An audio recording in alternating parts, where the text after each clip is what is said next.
Sa ano, sir? Yan. Actually, ganyan din ako nung binata. Ang daming mga collection na ganyan. Tapos, Ito sir, mga license to? ayan naman po, license naman po. Jada Toys po. Daming, daming kalokohan ni bossing. Hindi, mga ano lang yun. Mga hindi ko na po yun. Okay, so Gel Blaster player yung ating ka-airsoft ngayon. Ayun, kung makikita nyo mga airsoft, meron siyang stirog. Ayun. No? Ako sa airsoft, actually maraming naghahanap niyan sa airsoft. Kasama ko may father ko po. No? Maraming naghahanap niyan sa airsoft.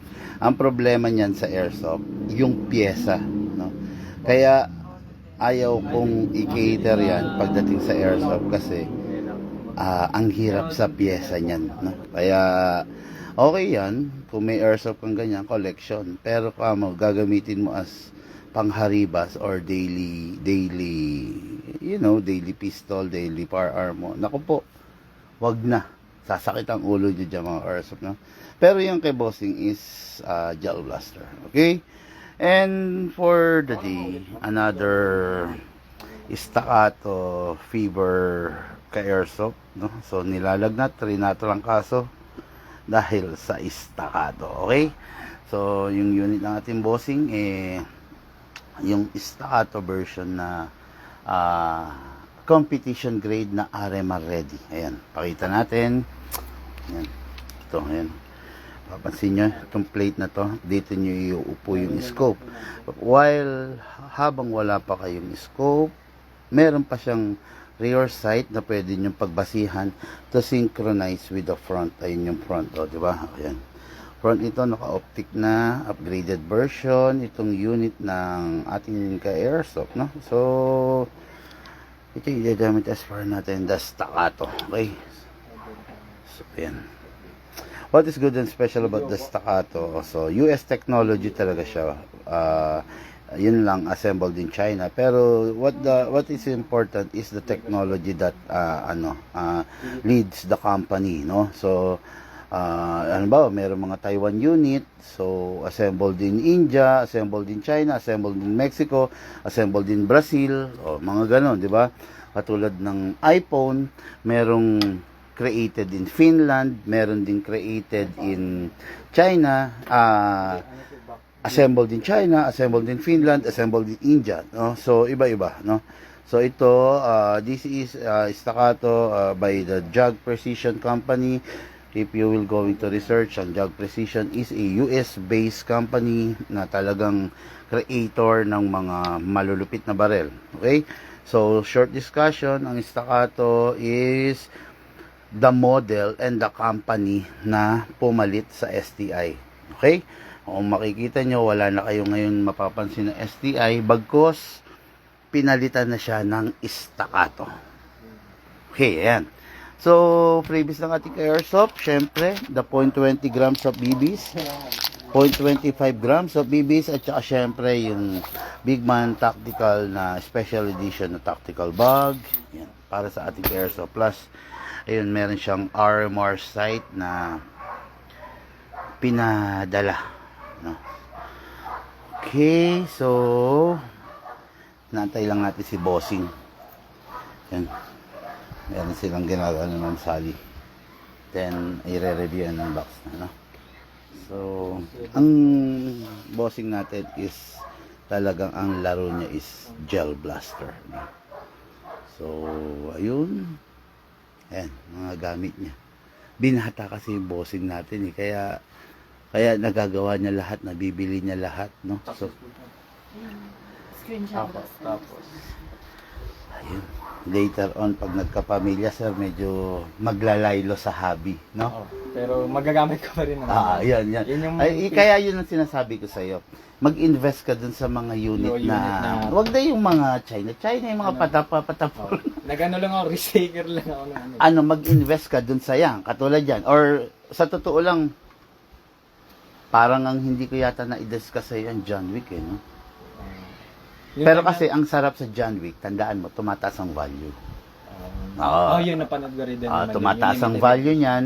Siyempre, kailangan well-preserved. Halimbawa, puro gas-gas. Siyempre, wag expect na mataas ang value, di ba? Reloader mo Oh, po. Reloader. May reloader ka na, sir, di ba sabi mo? meron naman. O, yan, sige. Yan ang gamitin Yun natin. na lang. Pwede mahiram? Okay. Ito. Tapong ko itong... Okay lang. Sige, pwede naman. Gamitin natin ang bala mo. Kesa itapon mo, sayang naman. Hindi, China kasi. Okay lang. Sige. Dagdagan mo na lang. Mabibitin tayo. Ay, Meron ma'am, bayaran ka niyo sa ano. Mamaya na. Ano ka ba? Mamaya.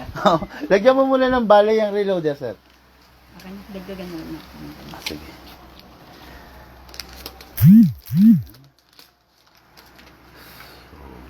May gusto ka bang i-shout out o batiin? Wala. Office mate, workmate? TMC. Oo. Anong saan ka naman nag-work, sir? Saan ka nagtatrabaho? Sa Medical Cities or DICAS po. Yun, Dun, medical malapit city. sa Meralco. Okay. Anong trabaho mo dun, sir? Yung biomedical engineer. Sa mga makina ng mga hospital. CT scan. Hindi Pero- sa mga drug lab, hindi mga... Clinical yun. Clinical sila. Dyan. Sa amin kasi mga technical na pag may nasira na gamit. Ayun. Mga Pero machine-machine. Pero in-house kami. O, parang nagsa-service ka, ganun? Oo. Pero kapag malala Buti pwede ka ngayon. VL po ako. Ano yung deal? Vacation leave. Okay. Kaya inano ko na po na ano. mabili. Sinamantala mo na, no? Oo po. Sige. Ready na natin to, sir. Doon ka, sir. Para hindi against the line. Ay, ito natin. Yan. Okay, sir. Unit mo, staccato. 2011, tulad nga ng diniscuss ko, ang staccato is a US technology na unit. So, this is a fully licensed. Yung license card, iwan mo kay Sarah. This is a fully licensed two of the big company, actually three nga no? Three. The Jag Precision, the EMG, and the Staccato itself. Staccato, siya yung license holder nung Staccato. Okay? So, fully licensed unit, 1:1 replica nung nilabas sa US na Staccato. Okay? What is good and special about this? Out of the box, mga ka-airsoft, ready na po siya, naka-optic front na, naka-RMR ready na. Okay, and may plate na. Yung isang version nito, which is the standard version, sabi ko nga, kung gusto mong lagyan ng RMR, impossible.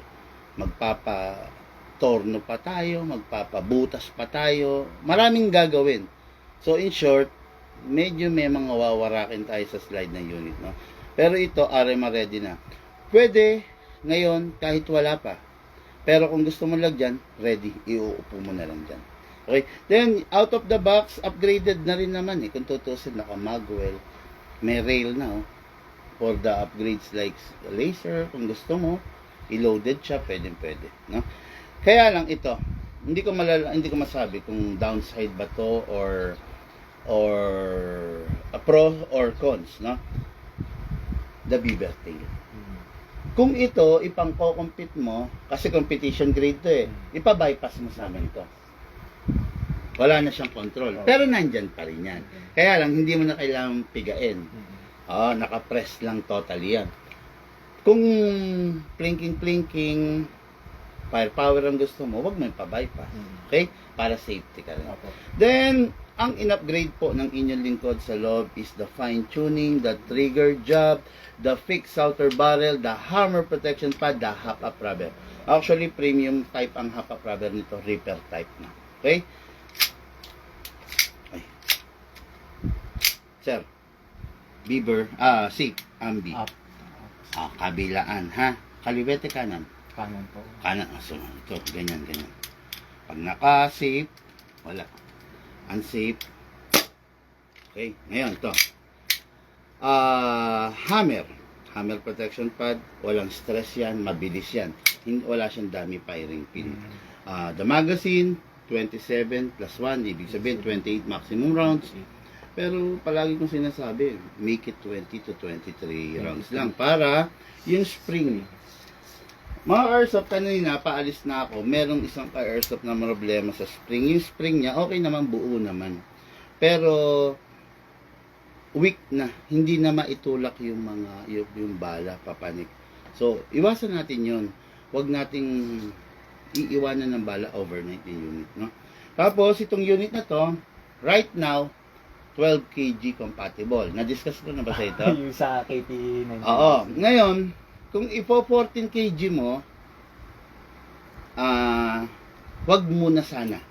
Kasi nasabi ko naman na, di ba meron akong recoil buffer na i-upgrade dito. On the making pa lang kasi recoil buffer. Kasi meron talagang makukulit na gustong sumubok. Dapat wag na kasi upgraded na nga ito, nasa 450, 60, 70 na FPS.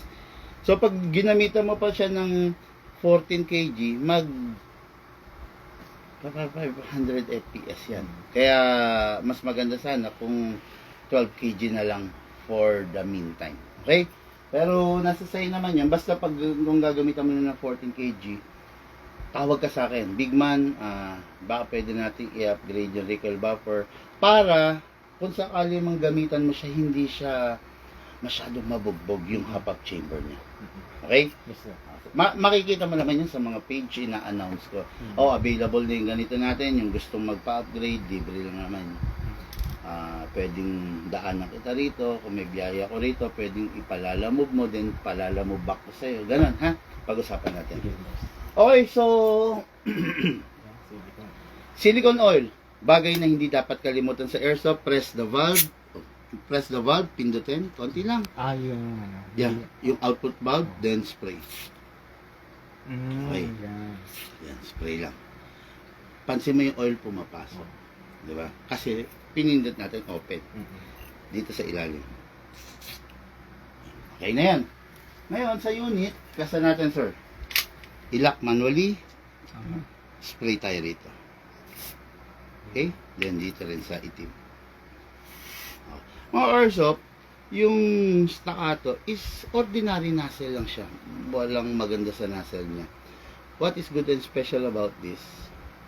Nilakihan namin yung bore. Kaya, hindi man siya naka-big bore, hindi man siya premium tulad ng ibang big bore. Pero, yung butas niya is halos kasing laki na rin ng mga big bore. Big bore nozzle na rin siya. Kaya, kung tawagin namin to enhanced nozzle. Okay, so iwasang hatakin kasi mabibilog, mauupod. Pull back. Okay. Ngayon, sir, gas. May green gas kang open? Wala. Puro dyno, pop dyno. Okay lang. Okay lang naman mag-pop dyno. Kasi napapanood ko yung sa vlog niyo, sir, yung Mighty. Mighty kasi Puro talaga. kasi yun, Mas malakas kasi talaga si Mighty. So, ito kasi may silicone na dito. Pero kasi, para yan na muna maubos yung pop dyno mo, di ba? Ay, ito, focus na. Ayun, ito, focus na ito. Okay. Pop dyno, guys, baka ma-misinterpret nyo yung napakinggan nyo sa amin. Hindi ko sinasabing pangit ko. Hindi lang talaga ako sanay gumamit nito. Mas gusto ko yung Mighty kasi purong air. Ito kasi, hindi siya purong air kasi may added oil. Oh. Well, in fact, yung added oil niya is not enough to protect the unit. So, bakit pa tayo gagamit nito? Kumbaga, redundant.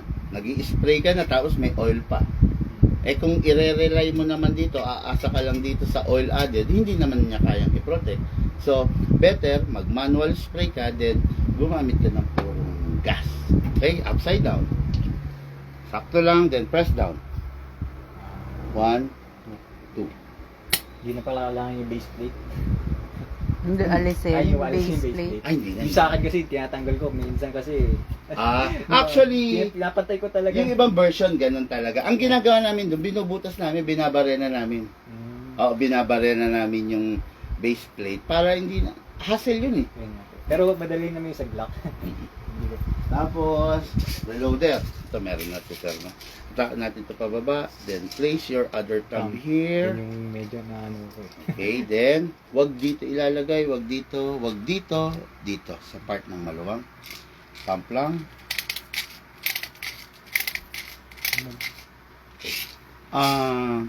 Galugin, sir, pag may bungi, ha?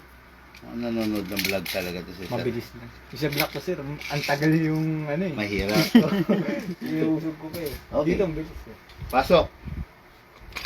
Malakas. Huwag itutulak kasi baka hindi mag-lock eh. Malakas. Kasa. Ready to fire. Ito actually, pangkas. Ah, Ready to fire, sir. Video. May video mo. Saan? Cellphone. Ayun, yun. ay, naka-unsafe na to sunod. Taasan ko lang. Safe, unsafe. Save mo muna, ha? Oh. Pag ready ka na, saan ba ang target, no? Ito. Which siya talaga nag-effort si sir. Talagang gumawa ng target, eh. Pwede na po. Sige, sir. Another staccato fever kay Airsoft. Nilalagnat, trinatrangkaso.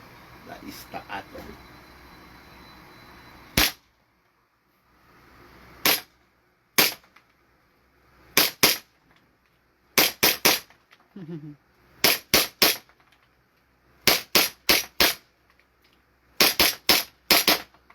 Okay. Release. Pull back. Then rest. Yup. Sarap. Pinapanin ko sir yung ano, maangas kasi yung... Wala, yan kaya pala ginagaya mo. Maangas Anyway, May init sir. hindi, okay lang. Yung ganito, sir, maintain mo lang yung pagiging warm. Oo, yun. ha? Tapos, pag lumalamig yung magazine, maglalaro pa, medyo painitin mo Oo, muna yung- using your body temperature. Tingnan mo, lamig ngayon. Kasi nung hindi ko alam yung ano, baral ako ng baranggas. Sobrang lamig. Hindi pa na pumuputok. Tapos research ko, ganun pala ang green Ayaw gas. kasi ng airsoft yung malamig. Oo. Yung green gas kasi nagyayelo. Oo. Tapos, sir, yung unit mo lifetime warranty. Nagka-problema, alam ko marunong ka sa mga technical DIY, pero paubaya mo na lang sa amin Warranty. para wag na lang lumala yung Oo. problema. Okay? Tapos, yun lang, anytime naman tawag lang. Regarding gun ban, alam mo na, pag mayroong gun ban, wag mo nang dadalhin. Actually, dito lang naman ako. Dito lang, Tsaka eh. nakamotor ako eh. Wala namang Pero boss, big may tanong na ako. Yes, sir. Napapansin ko kasi, di ba nagte-testing kayo sa bang unit yung gaano ka gas efficient yung putok nyo? O Yes, wala sir. ba yung ma-dry fire yun? Okay lang po. Di ba na? Hawakan mo yung slide stop. Nga po. I mean, di naman po nakakasira ng unit po yung dry Actually, fire. hindi naman. Ang nakakasira kasi ng unit, pag nabitawan mo yung slide stopper, sasaluhin nung slide and hop-up chamber yung blowback. So, Mag-i-stack siya, pak! Gaganon, di ba? Mm. So, sumasadlak siya. Mm. Hindi katulad pag may bala, hindi siya sumasagad. Hindi sumasagad yon. Okay. Merong millimeter clearance yun na para to go with the blowback. Hindi siya yung, ganito. Yung kasi yung unang akala ko, may nababa ko sa Reddit, pag dinadry fire, may possible doon masira unit. Kaya Hindi naman kasi unang-una gumagamit tayong silicone oil tapos hindi natin hahayaan ito. Halimbawa, yung sinasabi ko is ganito. Ayun. Masyadong malakas yung impact nun, masisira to. So, dry Okay. fire, hawakan mo to. Tapos, Diba? Anyway. So, ito yung unit ng bossing natin. No? Gagabi na kami, pupunta pa kami Paranaque. Okay, so unit natin kay Airsoft, si Sir Long, no? Si Sir Long nasa ngayon binata pa, kaya na, hindi kasi kaya ako sinabi yan, nung binata kasi ako, syempre yan, lahat talaga binibili ko rin. Lahat, then later on, syempre, pag nagkakapamilya, bawas. Hindi nga po, ibibenta ko na rin. Bibenta mo na rin. Jet blaster na blowback. Blowback po kasi yan, battery type. O yun, mga airsoft pa ba may naghahanap dyan, gel blaster. Kaya lang pag galing ka na kasi sa airsoft, hindi ka Oo. bababa sa Hindi nga gel po. blaster eh. Yun nga sir. Pero baka meron dyan naghahanap, panregalo. Kaya lang mahal na klase ng panregalo naman yan. Oh. Okay guys, thank you and have a blessed day, Sir Long. Thank you po.